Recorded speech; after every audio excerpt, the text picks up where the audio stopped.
அனைவருக்கும் வணக்கம். சற்று முன்பு இன்று தமிழக அரசு மற்றும் மத்திய அரசு வெளியிட்டுள்ள 10 முக்கியமான அறிவிப்புகள் என்னென்ன என்பதை பற்றி தான் நம்ம இந்த வீடியோவில் டீட்டெயிலாக பார்க்க போகிறோம். ஸோ முடிந்த அளவுக்கு இந்த வீடியோவை ஸ்கிப் பண்ணாமல் முழுமையாக பாருங்கள். இந்த வீடியோக்குள்ளே போகிறதுக்கு முன்னாடி இந்த வீடியோக்கு ஒரு லைக் பட்டனை ப்ரெஸ் பண்ணிடுங்க. நீங்கள் இதுவரைக்கும் என்னோட சேனலை சப்ஸ்கிரைப் பண்ணாமல் இருந்தீங்கன்னா மறக்காமல் சப்ஸ்கிரைப் பண்ணிக்கோங்க. கூடவே அந்த பெல் சிம்பிளையும் மறக்காமல் கிளிக் பண்ணிக்கோங்க. சரி, வாங்க இப்போ நம்ம வீடியோக்குள்ளே போகலாம்.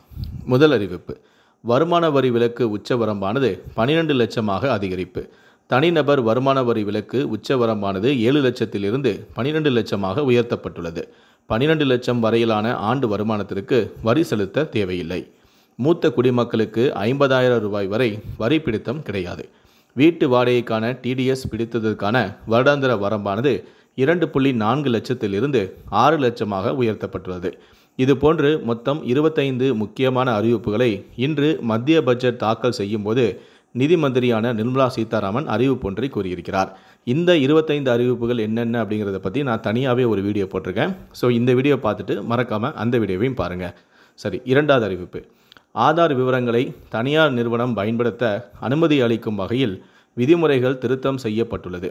ஆன்லைன் வர்த்தகம், சுற்றுலா, மருத்துவம் உள்ளிட்ட சேவைகளை மக்கள் தடையின்றி பெற உதவும் வகையில் இந்த மாற்றம் கொண்டுவரப்பட்டுள்ளதாக தெரிவிக்கப்பட்டுள்ளது. மூன்றாவது அறிவிப்பு: காஞ்சிபுரம் மாவட்டம் பரந்தூரில் அமைய உள்ள புதிய விமான நிலைய திட்டத்திற்கு நிலம் தருவோருக்கு சந்தை மதிப்பை விட 5 மடங்கு இழப்பீடு வழங்க தமிழ்நாடு அரசு முடிவு செய்துள்ளது. இழப்பீடு தொகை நிர்ணயம் செய்யும் பணி துவங்கியுள்ளது. வரும் மார்ச் முதல் இந்த இழப்பீடு வழங்கப்படவும் உள்ளது. நான்காவது அறிவிப்பு: தமிழ்நாட்டில் 9 மாவட்ட ஆட்சியர்கள் உட்பட 31 IAS அதிகாரிகளை பணியிட மாற்றம் செய்து அரசு உத்தரவிட்டுள்ளது. இதில் திருப்பத்தூர், திருவள்ளூர், திருவண்ணாமலை, கிருஷ்ணகிரி, நெல்லை, திண்டுக்கல், விழுப்புரம், தருமபுரி உட்பட 9 மாவட்ட ஆட்சியர்களும் மாற்றப்பட்டுள்ளனர். ஐந்தாவது: பிற்படுத்தப்பட்ட மிகவும் பிற்படுத்தப்பட்ட மாணவர்கள் கல்வி உதவித்தொகை பெற பிப்ரவரி 28ஆம் தேதி வரை விண்ணப்பிக்கலாம் என அறிவிக்கப்பட்டுள்ளது. 24-25ஆம் கல்வியாண்டில் கல்வி உதவித்தொகை திட்டத்திற்கான விண்ணப்பங்களானது umis.tn.government.in என்ற இணையதளம் மூலம் வரவேற்க செயல்பாட்டிற்கு வந்துள்ளது.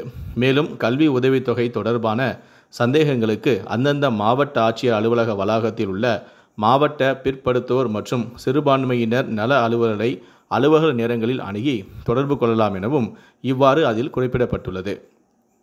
ஆறாவது அறிவிப்பு: தெற்கு கேரளா மற்றும் தென்மேற்கு வங்கக்கடல் பகுதிகளின் மேல் ஒரு வளிமண்டல கிழக்கு சுழற்சி நிலவுகிறது. இதனால் இன்று தமிழகத்தில் ஓரிரு இடங்களிலும் புதுவை மற்றும் காரைக்கால் பகுதிகளிலும் லேசான முதல் மிதமான மழை பெய்யக்கூடும். வட தமிழகம், புதுவை மற்றும் காரைக்கால் பகுதிகளில் காலை வேளையில் பொதுவான லேசான பனிமூட்டமும் காணப்படும். நாளை தினம் தமிழகத்தில் ஓரிரு இடங்களிலும் புதுவை மற்றும் காரைக்கால் பகுதிகளிலும் லேசான முதல் மிதமான மழை பெய்யக்கூடும். வரும் 3ஆம் தேதி முதல் 6ஆம் தேதி வரை தமிழகம், புதுவை மற்றும் காரைக்கால் பகுதிகளில் வறண்ட வானிலையே நிலவக்கூடும். சென்னை மற்றும் புறநகர் பகுதிகளை பொறுத்தவரை வானம் இன்று ஓரளவு மேகமூட்டத்துடன் காணப்படும் எனவும் நகரின் ஒரு சில பகுதிகளில் லேசான மழை பெய்ய வாய்ப்புள்ளது எனவும் வானிலை ஆய்வு மையம் கூறியுள்ளது. ஏழாவது அறிவிப்பு: திருப்பூர் மாவட்டம் தாராபுரம் வட்டத்தில் உள்ள உப்பாறு அணையிலிருந்து வலது மற்றும் இடது கால்வாய் மூலம் பாசனம் பெறும் நிலங்களுக்கு நிலையில் உள்ள பயிர்களை காப்பாற்றும் பொருட்டு பொதுமக்கள் மற்றும் கால்நடைகளின் குடிநீர் தேவைக்காகவும் உப்பாறு அணையிலிருந்து பிப்ரவரி 3 முதல் 7 நாட்களுக்கு மொத்தம் 110 மில்லியன் கன அடி நீர் திறக்க தமிழ்நாடு அரசு உத்தரவிட்டுள்ளது.